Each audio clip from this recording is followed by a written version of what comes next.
Genesis chapters 37 and 38. Jacob lived in the land where his father had stayed, the land of Canaan. This is the account of Jacob's family line.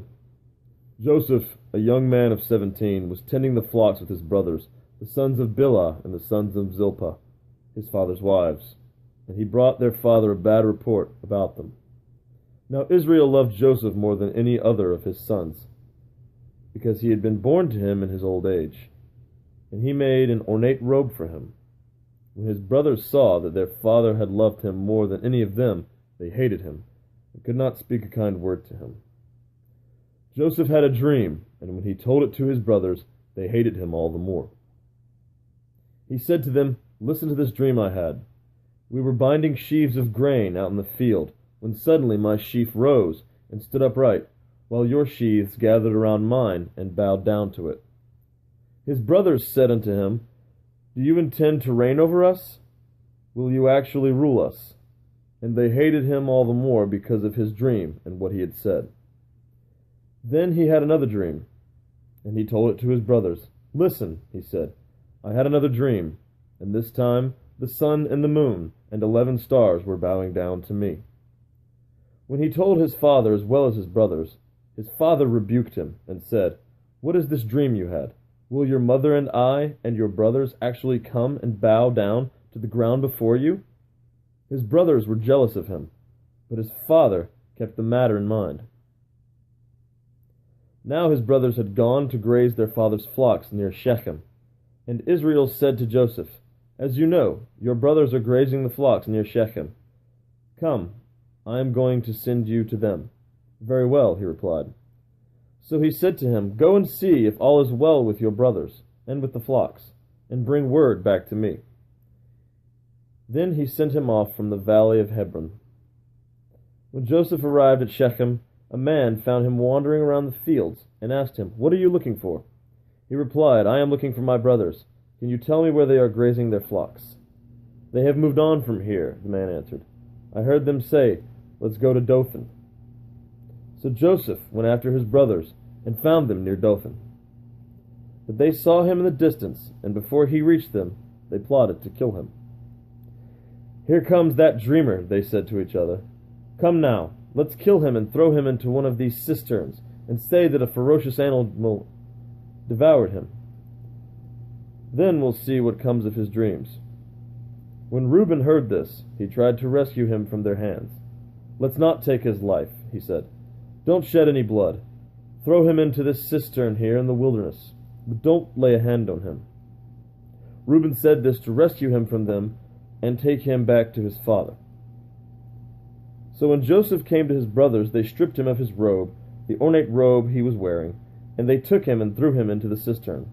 The cistern was empty, and there was no water in it. As they sat down to eat their meal, they looked up and saw a caravan of Ishmaelites coming from Gilead. Their camels were loaded with spices, balm, and myrrh, and they were on their way to take them down to Egypt. Judah said to his brothers, What will we gain if we kill our brother and cover up his blood? Come, let's sell him to the Ishmaelites, and not lay our hands on him. After all, he is our brother, our own flesh and blood. His brothers agreed. So when the Midianite merchants came by, his brothers pulled Joseph up out of the cistern and sold him for 20 shekels of silver to the Ishmaelites, who took him to Egypt. When Reuben returned to the cistern and saw that Joseph was not there, he tore his clothes. He went back to his brothers and said, The boy isn't there. Where can I turn now? Then they got Joseph's robe, slaughtered a goat, dipped the robe in the blood. They took the ornate robe back to their father and said, We found this. Examine it to see it is your son's robe. He recognized it and said, It is my son's robe. Some ferocious animal has devoured him. Joseph has surely been torn to pieces. Then Jacob tore his clothes, put on sackcloth, and mourned for his son for many days. All his sons and daughters came to comfort him, but he refused to be comforted. No, he said, I will continue to mourn until I join my son in the grave. So his father wept for him. Meanwhile, the Midianites sold Joseph in Egypt to Potiphar, one of the Pharaoh's officials, captain of the guard. Chapter 38. At that time Judah left his brothers and went down to stay with the man of Adullam, named Hira. There Judah met the daughter of a Canaanite man named Shua. He married her and made love to her. She became pregnant and gave birth to a son who was named She conceived again and gave birth to a son and named him Onan. She gave birth to still another son and named him Shelah. It was at Kezib that she gave birth to him. Judah got a wife for his firstborn, and her name was Tamar. But Judah's firstborn, was wicked in the Lord's sight, so the Lord put him to death. Then Judah said to Onan, "Sleep with your brother's wife, and fulfill your duty to her as a brother-in-law, to raise up offspring for your brother." But Onan knew that the child would not be his. So whenever he slept with his brother's wife, he spilled his semen onto the ground to keep from providing offspring for his brother.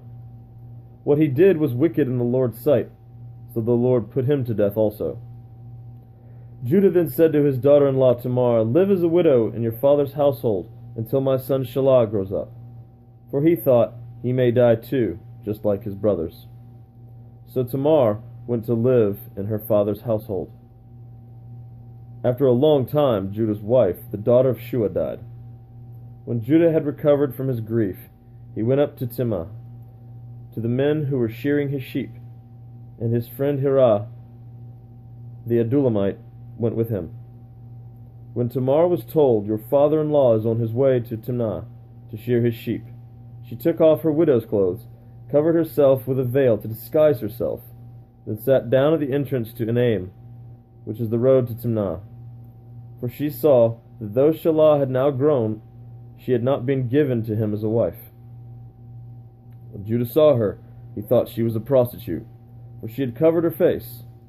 Not realizing she was his daughter-in-law, he went over to her by the roadside and said, "Come now, let me sleep with you." "And what will you give me to sleep with you?" she asked. "I'll send you a young goat from my flock," he said. "Will you give me something as a pledge until you send it?" she asked. He said, "What pledge shall I give you?" "Your seal and its cord, and the staff in your hand," she answered. So he gave them to her, and slept with her, and she became pregnant by him. After she left, she took off her veil, and put on her widow's clothes again.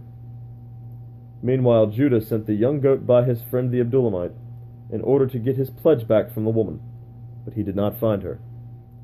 He asked the men who lived there, "Where is the shrine prostitute who was beside the road at Enaim?" "There hasn't been any shrine prostitute here." So he went back to Judah and said, "I didn't find her. Besides, the men who lived there said, 'There hasn't been any shrine prostitute here.'" Then Judah said, "Let her keep what she has, or we will become laughingstock. After all, I did send her this young goat, but you didn't find her." About 3 months later, Judah was told, "Your daughter-in-law Tamar is guilty of prostitution, and as a result, she is now pregnant." Judah said, "Bring her out and have her burned to death." As she was brought out, she sent a message to her father-in-law. "I am pregnant by the man who owns thee," she said. And she added, "See if you recognize whose seal and cord and staff these are." Judah recognized them, and said, "She is more righteous than I, since I wouldn't give her to my son Shelah." And he did not sleep with her again.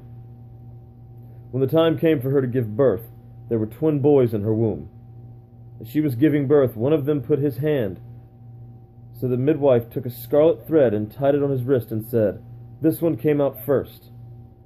But when he drew back his hand, his brother came out, and she said, "So this is how you have broken out."